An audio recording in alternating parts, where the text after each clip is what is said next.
आगे बढ़ते हैं। आज से एमएलसी के लिए नामांकन भी शुरू हो गए हैं। आपको बता दें, एमएलसी चुनाव के लिए 13 सीटों पर नामांकन होना है।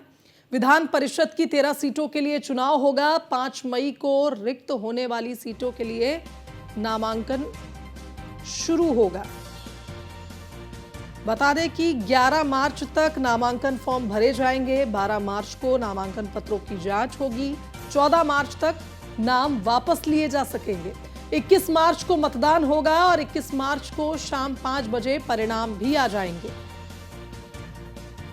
तो लोकसभा चुनाव का माहौल बना है, लेकिन इस बीच आप देखिए एमएलसी चुनाव के लिए भी 13 सीटों पर नामांकन शुरू होगा।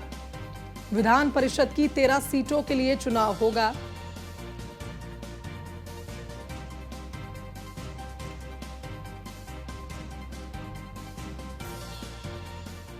चलिए एक बार फिर रुक कर लेते हैं। संवाददाता एसके बाजपेयी हमारे साथ लगातार लाइव बने हुए हैं। एसके, देखिए लोकसभा का माहौल बना हुआ है, लेकिन इस बीच अब एमएलसी चुनाव के जो तारीखें आनी थी उनका ऐलान हो चुका है। कब नामांकन भरा जाएगा, कब मतदान होगा? बिल्कुल निश्चित तौर पर उत्तर प्रदेश में विधान परिषद की 13 सीटें खाली हो रही हैं। उन 13 सीटों को लेकर जो नामांकन प्रक्रिया है वो आज से शुरू हो रही है।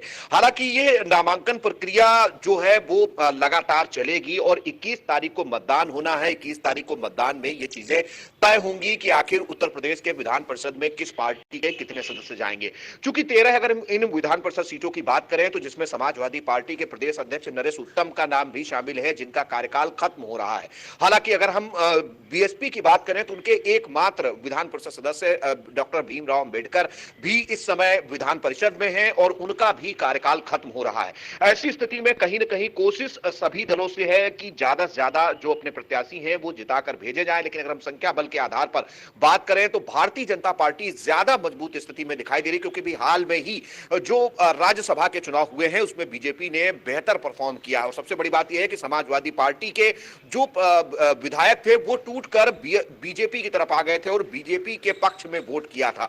तो ऐसी स्थिति में जो विधान परिषद की 13 सीटों के लिए ये प्रक्रिया शुरू होने जा रही है, कहीं न कहीं उसमें भी बीजेपी का पलड़ा भारी पड़ता हुआ दिखाई दे रहा है। हालांकि इन सीटों को लेकर जो चुनाव प्रक्रिया है वो निर्वाचन आयोग की तरफ से जारी कर दी गई है, जिसमें 11 तारीख से नामांकन पत्र जो 11 तारीख तक भरे जाएंगे। 12 तारीख को नामांकन पत्रों की जांच होगी और 14 तारीख वो अंतिम तिथि होगी जब तक भरे गए नामांकन पत्रों को वापस लिया जा सकता है और 21 तारीख को इन नामांकन पत्रों पर मतदान होगा और साथ ही साथ उसी दिन देर शाम तक इसके नतीजे भी आ जाएंगे। निश्चित तौर पर 13 विधान परिषद सीटों को लेकर भारतीय जनता पार्टी समेत जो समाजवादी पार्टी है उसकी तरफ से भी कमर कस ली गई है। चूंकि चाहे वो उत्तर प्रदेश में कांग्रेस हो या बीएसपी हो या दूसरे दल हो, उनके पास अपना विधान परिषद जिताने के लिए बहुमत नहीं है। तो निश्चित तौर पर सिर्फ भारतीय जनता पार्टी और समाजवादी पार्टी ही इस समय विधान परिषद में जा सकती है या फिर वो अपने सहयोगियों को विधान परिषद में भेज सकती है। जी बिल्कुल, इसके आप बने रहिए हमारे साथ, और भी अपडेट आपसे आगे लेंगे। तो देखिए एमएलसी चुनाव की तारीखों का ऐलान हो चुका है और जल्द ही इस पर कार्रवाई भी शुरू हो जाएगी।